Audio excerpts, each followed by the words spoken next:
Selamat pagi anak-anak Ibu sekalian. Perkenalkan, nama Ibu Salih Hutagalung SPT. Saya adalah salah satu staf pengajar di SMK Negeri 1 Sipoholok. Salah satu mata pelajaran yang Ibu bawakan semester ini adalah Agribisnis Pembibitan Ternak Unggas di kelas 12.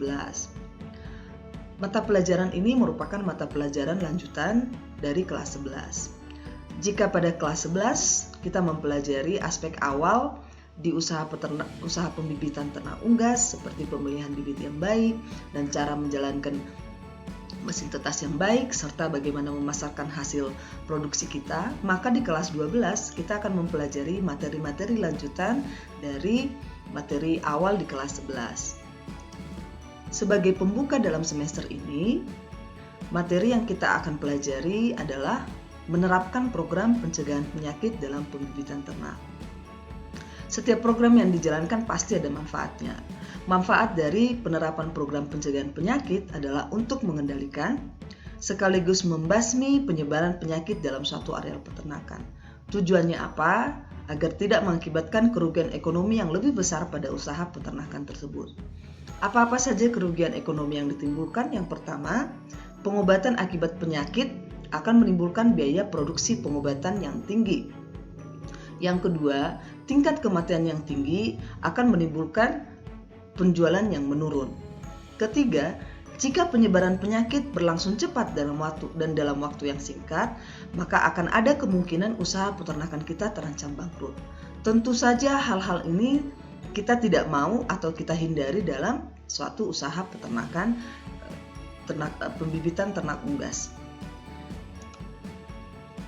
Kemudian, bagaimana tindakan-tindakan yang akan kita laksanakan dalam program pencegahan penyakit dalam pembibitan ternak? Ada beberapa hal yang harus kita laksanakan.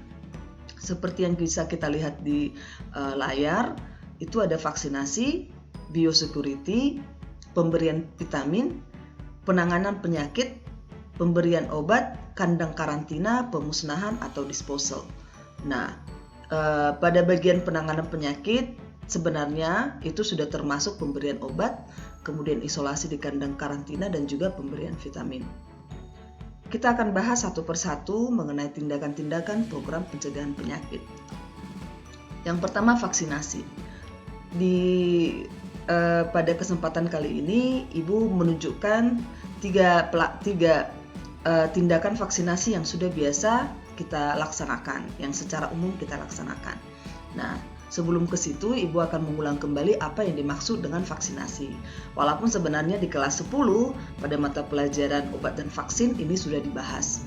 Nah, vaksinasi adalah tindakan memasukkan bibit penyakit yang sudah dilemahkan ke dalam tubuh ternak yang sehat dengan tujuan agar ternak tersebut menciptakan sistem imunitas yang akan menyerang bibit penyakit tersebut.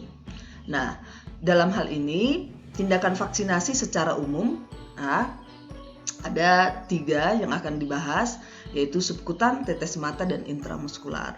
Nah, pada tetes mata sendiri itu dilaksanakan di awal pemeliharaan ternak unggas, dalam hal ini pada DOC atau DOD yang masih berumur 1 hari atau sampai 7 hari atau 1 minggu.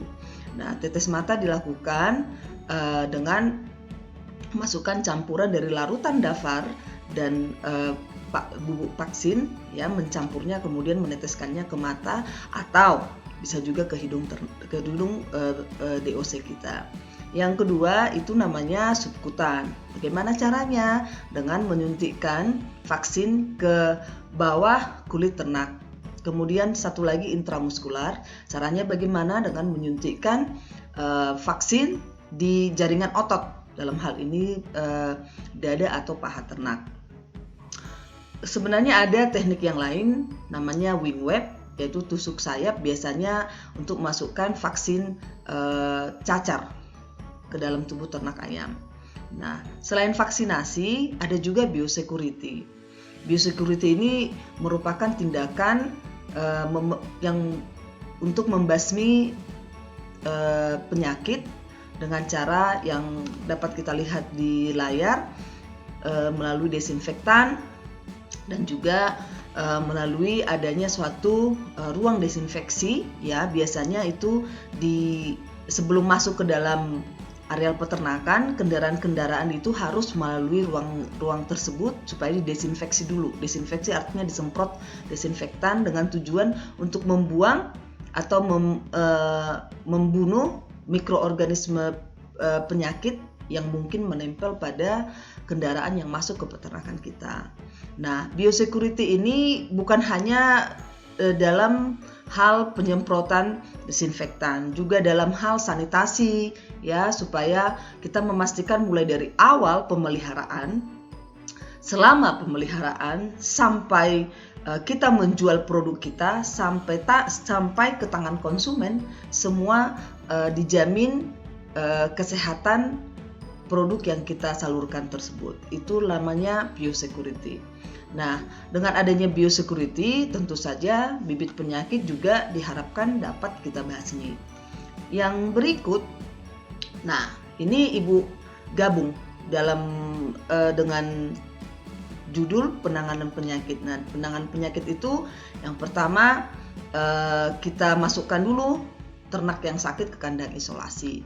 Kenapa kita masukkan? Karena ternak kita yang sakit tentu tidak memiliki fisik yang sama dengan yang sehat. Nah, di kandang isolasi akan memungkinkan kita, ya, memberikan obat, memberikan vitamin, melakukan pengobatan yang lebih intensif, sehingga ternak yang kita obati akan semakin cepat penyembuhannya. Apabila digabung, kemungkinan tindakan pengobatan tidak akan berlangsung efektif. Jadi sebaiknya setiap peternakan harus memiliki kandang isolasi. Nah, di sini Ibu menampilkan beberapa obat dan vitamin yang dapat kita berikan kepada ternak unggas kita tergantung kepada jenis penyakitnya dan cara pengobatannya.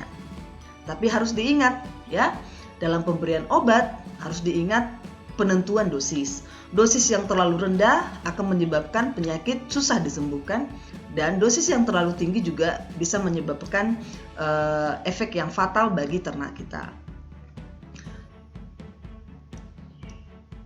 Yang terakhir itu pemusnahan atau disposal.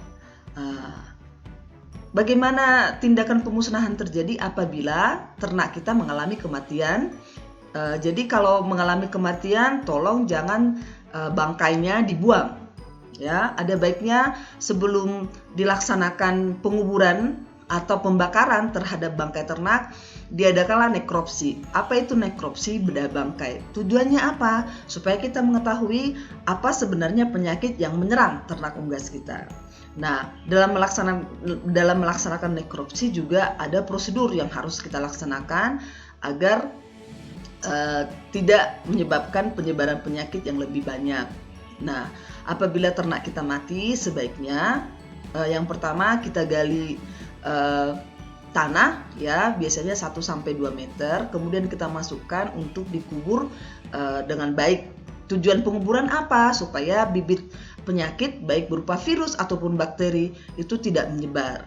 Nah, kalau kita buang di tempat sampah atau kita buang begitu saja, bibit penyakit itu akan menyebar. Bisa melalui tanah, bisa juga melalui udara.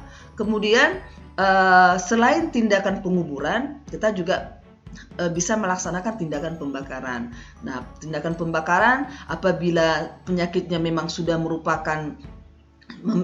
memiliki tingkat penyebaran yang sangat cepat dan menyebar hampir di seluruh peternakan kita. Nah, kandang yang sudah yang termasuk kandang dengan tingkat penyebaran yang parah, sebaiknya kita juga memusnahkan, termasuk peralatan perkandangan seperti tempat pakan, ya, dan alat-alat lain yang memang kita gunakan untuk operasional kandang tersebut. Nah, tindakan-tindakan tadi, mulai vaksinasi sampai pemusnahan atau disposal, merupakan tindakan-tindakan yang patut kita laksanakan agar program pencegahan penyakit bisa berjalan dengan baik. Nah, demikianlah materi kita hari ini.